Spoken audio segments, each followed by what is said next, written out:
Assalamualaikum warahmatullahi wabarakatuh. Ketemu lagi dengan Kak Furkon di channel Arif Furkon. Pada video kali ini aku akan kembali berbagi informasi yang terbaru terupdate seputar perankingan ya.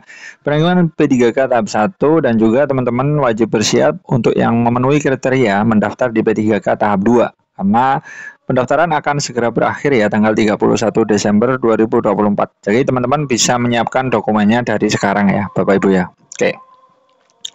Langsung saja kita ke informasinya. Ini 21 Desember 2024 part 2. Artinya ini video kedua di channelnya Kak Furkon. Ini ada kabar dari pojok 1 Bapak Ibu ya. Di sini Bapak Ibu bisa perhatikan bahwa ini ada ulasan terkait perankingan.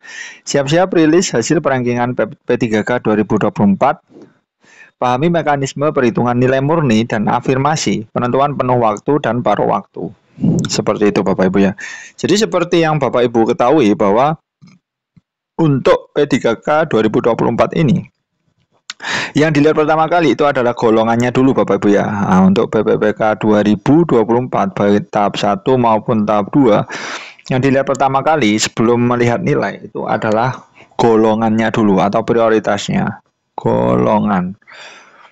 Baru nanti melihat nilai. Kalau golongan sama, baru melihat nilai.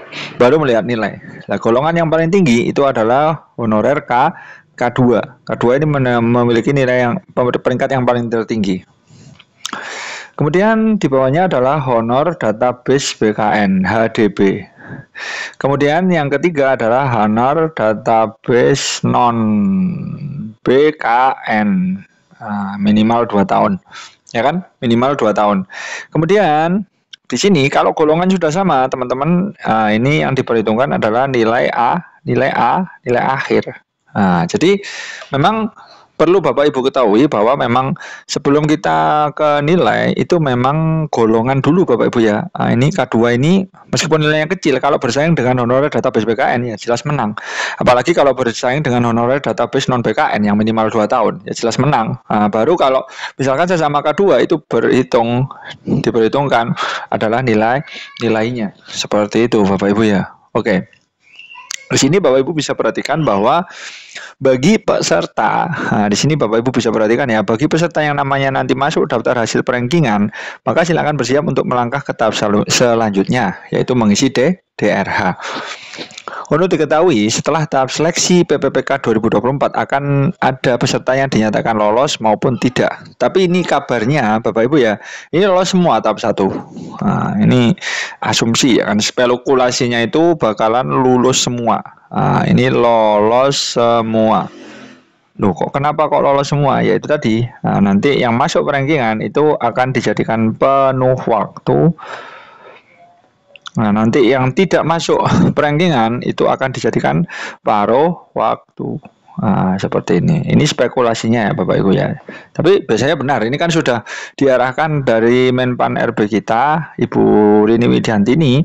Itu memang kenyataannya seperti ini. Bakalan lolos semua untuk yang tahap 1. Nah, tahapan selanjutnya nanti mengisi DRH. Nah, ini banyak bertanya di channelnya Kak Furkon subscriber ya. Teman-teman subscriber bertanya, "Loh Kak, nanti yang paruh waktu mengisi DRH juga enggak Kak?" Nah, ini pertanyaan yang cukup sulit dijawab karena belum ada regulasinya untuk paruh waktu ya. Ini kalau paruh waktu itu juga mengisi DRH atau juga enggak Kak?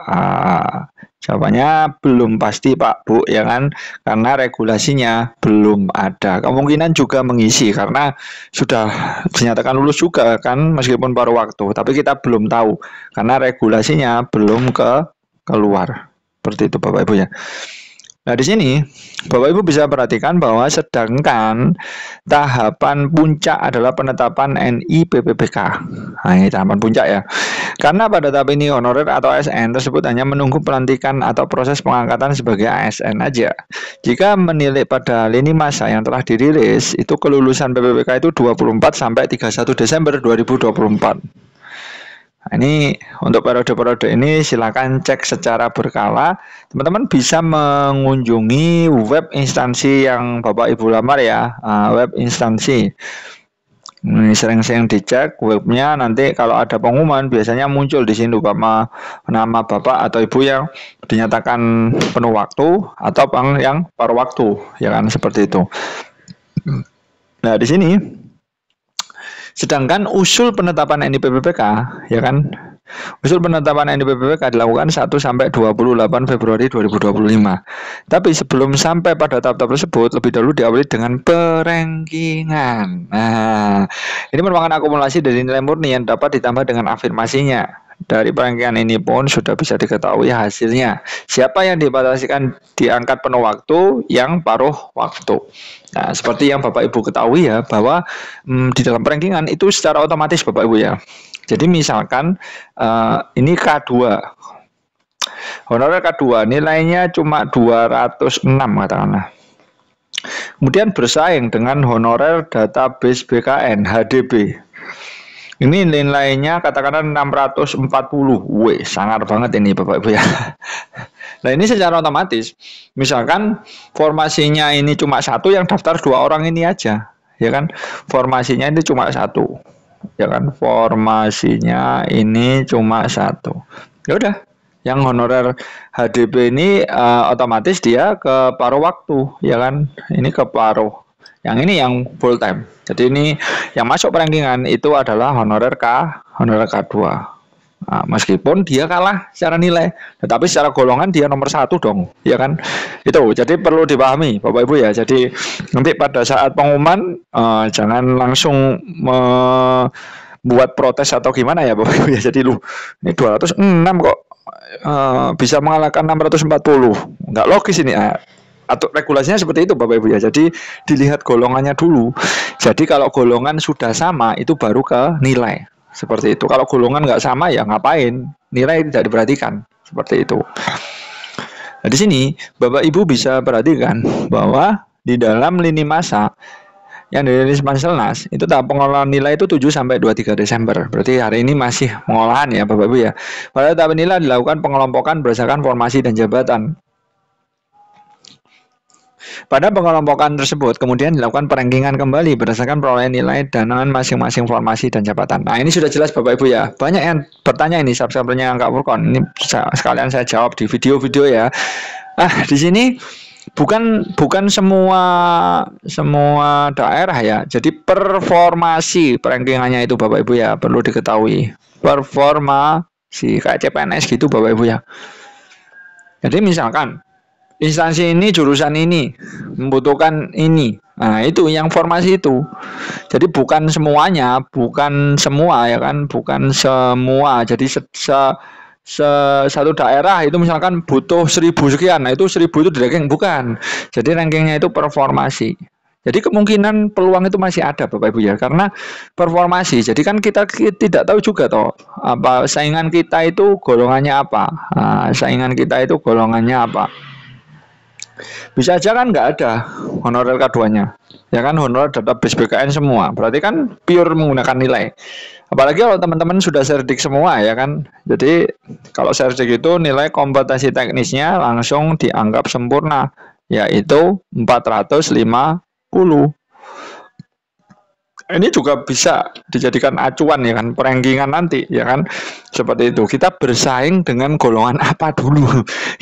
Kalau golongan K2 ya kan, teman-teman itu database BKN ya jelas kalah. Tidak bisa didebat, itu pasti penuh paruh waktu endingnya ya Bapak Ibu ya. Oke. Perengkingan pada tahap ini juga ditambahkan dengan afirmasi. Oke. Sehingga perolehan nilai akhir yang didapat merupakan nilai akumulasi CAT BKN ditambah afirmasi bagi yang memiliki afirmasi ya kan, seperti itu. Kemudian hasil finalnya Bapak Ibu ya. Nah, ini hasil final. Oke. Hasil final, kapan peserta ya kan, kapan peserta mengetahui dan mendapatkan informasi perengkingan nilai final sesuai dengan lini masa yang sudah dirilis Panselnas. Ini bisa didapatkan peserta pada tahap pengumuman hasil kelulusan. Nah, ini saat 24 sampai berapa? 31 Desember 2024. Dan nanti bagi yang memiliki afirmasi maka akan mendapatkan keterangan A pada kolom afirmasi. Seperti itu Bapak Ibu ya. Sementara pada kolom keterangan seluruh peserta itu akan mendapatkan kode, salah satunya adalah PL. Jika mendapatkan PL maka peserta itu lulus dan bisa diangkat penuh waktu. Seperti itu. Mungkin nanti paruh waktu berarti PW ya, PWL seperti itu ya. Kita juga belum ada ya jenisnya paruh waktu. Mungkin nanti disahkan bebarengan pada lini masa itu tersebut ya Bapak Ibu ya. Yang penting teman-teman itu harus yaitu tadi tergantung saingan performasi Bapak Ibu ya. Saingan performasi. Nah, ini penting untuk mengetahui hal tersebut karena ini menentukan ya kan apa lulus ya kan atau masuk dan tidaknya Bapak itu ke perankingan seperti itu. Oke, seperti itu dulu informasi dari Kak Furqan. Mudah-mudahan bermanfaat. Intinya tetap semangat Bapak Ibu menyiapkan hal-hal yang perlu disiapkan ya tentunya untuk PPK tahap 2 ya. Bapak Ibu yang notabene sedang menyiapkan dokumen tetap semangat aja. Sekian dari Kak Furqan. Assalamualaikum warahmatullahi wabarakatuh.